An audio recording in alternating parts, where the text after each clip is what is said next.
वन्दे जगत्कारणं वन्दे पन्नगभूषणं मृगधरं वन्दे पशूनां पतिं वन्दे सूर्यशशाङ्कवहिनयनं वन्दे मुकुन्दप्रियं वन्दे भक्तजनाश्रयं च वरदं वन्दे शिवं शङ्करम् ॐ मृत्युञ्जयाय रुद्राय नीलकण्ठाय शम्भवे अमृतेशाय शर्वाय महादेवाय ते नमः।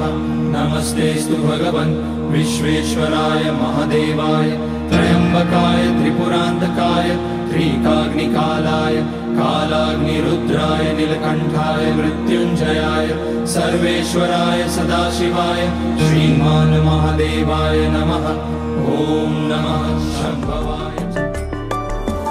गजाननं भूतगणाधिसेवितं कपित्थजम्बूफलसारभक्षितम् उमासुतं शोकविनाशकारणम् नमामि विघ्नेश्वर पादपङ्कजम्। गजाननं भूतगणाधिसेवितं कपित्थजम्बूफलसारभक्षितम् उमासुतं शोकविनाशकारणम् नमामि विघ्नेश्वर पादपङ्कजम्।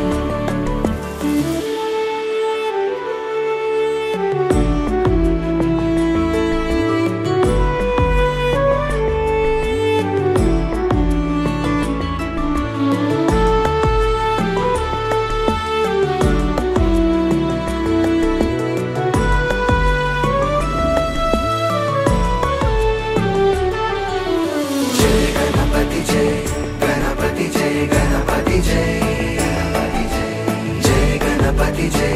गणपति जय